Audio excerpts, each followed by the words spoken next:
Next 9 news देख रहे हैं आप। आपके साथ मैं हूं किरण यादव। आज हम बात करेंगे मध्य प्रदेश की। आज हम बात करेंगे मध्य प्रदेश के उस बड़े चेहरे की जो युवाओं में बहुत ज्यादा लोकप्रिय है। जी हां, आप समझ गए हैं, हम बात करने वाले हैं ज्योतिरादित्य सिंधिया की। तो देखिए, ज्योतिरादित्य सिंधिया को लेकर ही तमाम अटकलें जो लगाई जा रही है, अटकलें हैं अभी की ज्योतिरादित्य सिंधिया अब कांग्रेस में शामिल हो सकते हैं और भारतीय जनता पार्टी की तरफ से ज्योतिरादित्य सिंधिया को एक बड़ा झटका दिया जा सकता है। ऐसा हम इसलिए बोल रहे हैं क्योंकि देखिए, नितिन गडकरी जो भारतीय जनता पार्टी का बड़ा चेहरा है और देखिए नितिन गडकरी लोगों के बीच में बहुत ज्यादा लोकप्रिय है। वो अपने बेबाक अंदाज में दिए हुए बयानों के लिए भी जाने जाते हैं। न केवल सत्ता पक्ष उन्हें पसंद करता है बल्कि विपक्ष की तरफ से भी वो पसंद किए जाते हैं। तो ऐसे में अब ये सवाल है, ये कयास लगाए जा रहे हैं कि भारतीय जनता पार्टी की तरफ से ज्योतिरादित्य सिंधिया को बड़ा झटका मिल सकता है। जैसे नितिन गडकरी अपने बेबाक अंदाज में जो बयान देते थे, उनको लेकर ऐसे संभावना यही जताई जा रही है कि उनको इसी कारण ही क्योंकि वो अपनी पार्टी के खिलाफ बोलते थे, अपनी पार्टी के विरोध में बहुत सारे बयान देते थे। कभी कभार तो उनकी तरफ से ये भी कहा जाता था कि मन करता है राजनीति छोड़ दूं। तो ऐसे तमाम बयान हैं जो नितिन गडकरी की तरफ से दिए गए। उसके बाद से जो भारतीय जनता पार्टी की जो दो बड़ी पावरफुल कमेटियां हैं, यानी कि संसदीय बोर्ड और चुनाव समिति, उन दोनों ही पावरफुल बॉडी से नितिन गडकरी को बाहर कर दिया गया। उसके बाद से लगातार विपक्ष की तरफ से निशाना साधा जा रहा है, लगातार विपक्ष चुटकियां ले रहा है। लेकिन ऐसे में देखना ये होगा कि नितिन गडकरी को इन दोनों पावरफुल कमेटियों से बाहर करने के बाद भारतीय जनता पार्टी उन्हें कौन सा बड़ा पद सौंपती है।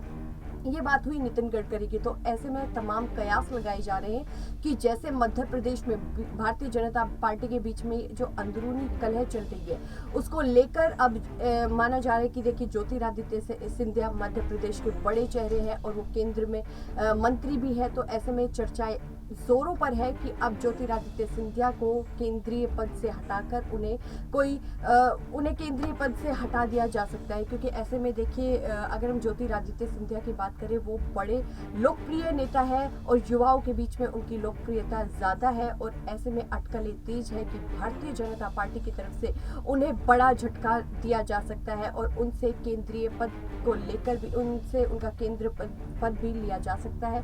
तो ऐसे में आने वाले समय में देखना दिलचस्प होगा कि क्या ज्योतिरादित्य सिंधिया से उनका केंद्रीय पद छीन लिया जाता है या नहीं, या फिर ये तमाम अटकलें जो अभी चल रही है उन पर वहीं की वहीं पर विराम लग जाएगा। क्योंकि देखिए, अगर हम बात करें ज्योतिरादित्य सिंधिया की और शिवराज सिंह चौहान की, तो ऐसे में अटकलें बीते दिनों की अगर हम बात करें तो बीते दिन अटकलें तेज थी कि अब मध्य प्रदेश का मुख्यमंत्री बदला जा सकता है। शिवराज सिंह चौहान की जगह ज्योतिरादित्य सिंधिया को मुख्यमंत्री पद दिया जा सकता है। लेकिन उन जो तमाम अटकलों पर विराम लग चुका है, क्योंकि भारतीय जनता पार्टी की तरफ से साफ कहा गया है कि मुख्यमंत्री रहेंगे तो सिर्फ और सिर्फ शिवराज सिंह चौहान।